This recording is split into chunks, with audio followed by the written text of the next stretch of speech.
Welcome to the StockMiner.com studios here in the Black Hills of South Dakota. I'm your stock miner, Brian Johnson. And we had what ended up being an up day. Would you have guessed, had you looked at the charts midway through the day, that we would end up back here?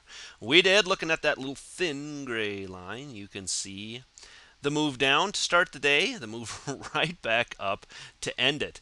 A big ride by the markets, giving us good intraday action on this first day of options expiration. This volatility is very common. Usually you see it from one day into the next, but in this case, this was good moves if you're an intraday trader, giving you opportunities to play it short, make some profit, and then turn around, play it long, right back up into the end of the day. Not a bad day for intraday trading. Now, looking at this, seeing that it went down, came right back up to finish about break even. What do you think that's going to give us on the daily? Any guesses? That's right. Something similar to a hammer candle. I don't know if I'd consider that a hammer. I don't really. It doesn't really matter. Call it a hammer, whatever. It doesn't really make a difference. Point being is that we see this candle here after about 3 days down, 2 days down here, and you could see us coming to what may be a stalemate in the markets. Now, I'm not sold on this as a bullish reversal. And I know there's going to be a lot of traders that are going to see today's daily and they're going to start going, oh man, we're definitely headed up from here. I'm not convinced. And I'm not playing it as such. I'm still waiting for some more confirmation here. I'd like to see us get up and over that 10,700 area for at least an intraday trade. And then I'm not even really more bullish on this market until we get back up and over to these levels here from a swing trading position. Does this look bullish? You betcha. Should it be treated as a bullish candle? Sure. Absolutely. Especially considering the way price action moved today. We should consider that. However, let's not get ahead of ourselves. We need confirmation. I am not sold on this quite yet. Sure looks pretty though. I'm not sold on it quite yet. So tomorrow will give us more of an answer of which way we're going. Holding above this 10,600 level very nicely. Big dip below it. Now look, we've got 2 days. Dip below it, close above it. Dip below it, close above it. This 10,600 is holding very nicely right now. Still watching for any kind of a major move below that come the morning. But for right now, we're still in between mode, guys. This gives me nothing. This gives me nothing. No long, no short. Just looking for confirmation. Still playing it day by day from an intraday basis only. Same thing on the NASDAQ. You can see the move down, move back up again to close at 8 points up for the day. But still, all of these indices below their moving averages here on the 60-minute charts. Going to need breaks up and over those levels to even start entertaining myself now with an intraday trade. It isn't that far away. It's 9 points away. So another 10, maybe 12-point move could give you some intraday action to the long side. NASDAQ on a daily doing the same thing, putting in that same type of a candle. Still really giving me nothing. It does look bullish. I will definitely give the tendency to the bulls in this case. I'm not sold on it yet. I'd like to see some confirmation. Here we have the weekly. Not going to talk about it. It's only Monday. All right. SPX on a 60-minute. Also moving back up, doing the same thing. Dip down, dip back up. Still below all of the moving average. Looking very much like the other charts. Here we have the same type of a hammer candle. Here's something to keep in mind. Look at how nicely this lower trend line is holding. Big move down. We held here. Big move down today. We basically bounced right off of that line. This blue line down here holding very nicely right now as lower support. The move overall, still an in-between move. This is giving me nothing. There's no direction here one way or the other.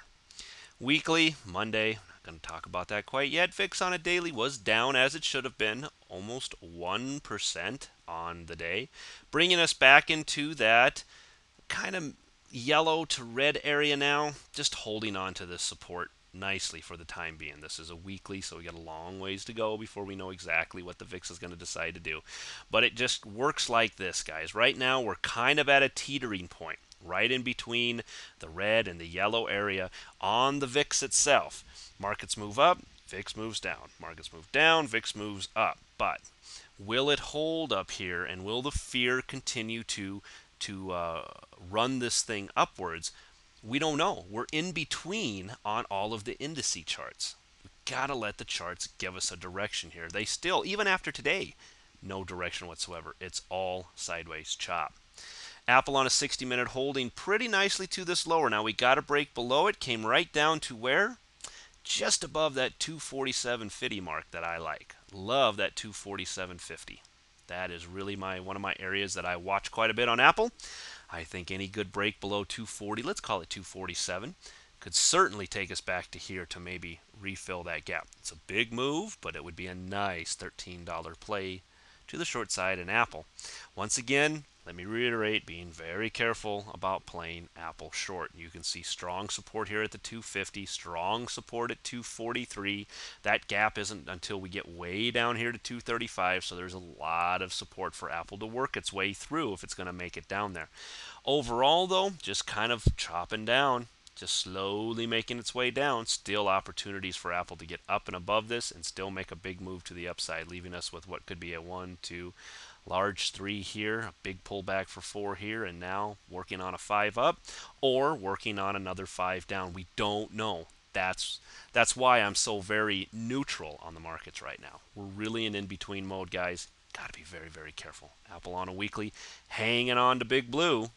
But anything much below that 247, 245 area, and we're going to start creeping our way down below that line. FAS on a 60-minute was up exactly 0%. You don't see this very often. We've seen this a few times. If you followed me, we've seen this a few times, but it doesn't happen very often. Move down, move back up to finish exactly even on the day. So still no trades in here unless you're just intraday trading it. Anything below 26 makes for a good short, but right now I'm not even looking at this thing to the long side until it gets above this 50-period moving average on a 60-minute. From a daily, same thing, trying to hold the 200 as best it possibly can. Once again, dive down, back up. Next day, dive down, back up. Next day, touch it, back up. Next day, dive down, back up. It's trying. It just can't seem to find its footing. So let's see if the 200 ultimately holds on the FAS, which means we're playing around on the FAZ with some of those levels as well. Look how we hit 1475. It was a call here to get long up and over. I think it was 1350. I can't remember what I told you guys over the weekend. 1350, right back to overhead resistance. And as it should, perfect overhead resistance, turns around, runs the other way. Just like magic. Isn't that cool? So once again, but I'm telling you, we're in between mode. I've got no real short position for, okay, maybe below 1315 for a short and above 1475 for a long, but I don't know. Still playing them intraday because this whole channel thing's holding. For me right now, there's really no play either way. One way or the other, there's no real play here. Still in limbo. Play it intraday as it was meant to be played. That'll wrap it up for today, guys. We're still watching some of these levels. Be very conscious of these overhead moving averages. And we still, on a bigger level, if you want to hold overnight, man, we got to get up and over these levels before I start recommending any of that. For myself, in particular, I will not be doing that. I'll still be intraday trading this with lower position sizes. Why? Because of the stuff we saw today. Move down, looks like we're going to break to the downside. Oh, no, we're just going to come right back up, finish break even on the day. So there you have it for today. I'll be back with you again tomorrow night with a new assessment. Same thing, different day, guys. Watch these levels for breakage before you get in. Talk to you tomorrow. Bye.